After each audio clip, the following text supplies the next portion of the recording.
اور اگر تم عورتوں کو ان کے پاس جانے یا ان کا مہر مقرر کرنے سے پہلے طلاق دے دو تو تم پر کچھ گناہ نہیں، ہاں ان کو دستور کے مطابق کچھ خرچ ضرور دو، یعنی مقدور والا اپنے مقدور کے مطابق دے اور تنگ دست اپنی حیثیت کے مطابق۔ نیک لوگوں پر یہ ایک طرح کا حق ہے۔ اور اگر تم عورتوں کو ان کے پاس جانے سے پہلے طلاق دے دو لیکن مہر مقرر کر چکے ہو تو آدھا مہر دینا ہوگا۔ ہاں اگر عورتیں مہر بخش دیں یا مرد جن کے ہاتھ میں عقد نکاح ہے اپنا حق چھوڑ دیں اور پورا مہر دے دیں تو ان کو اختیار ہے۔ اور اگر تم مرد لوگ ہی اپنا حق چھوڑ دو تو یہ پرہیزگاری کی بات ہے، اور آپس میں بھلائی کرنے کو فراموش نہ کرنا۔ کچھ شک نہیں کہ اللہ تمہارے سب کاموں کو دیکھ رہا ہے۔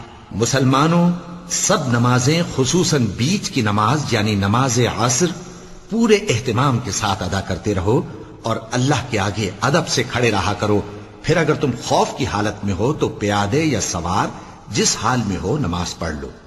پھر جب امن و اطمینان ہو جائے تو جس طریق سے اللہ نے تم کو سکھایا ہے جو تم پہلے نہیں جانتے تھے اللہ کو یاد کرو۔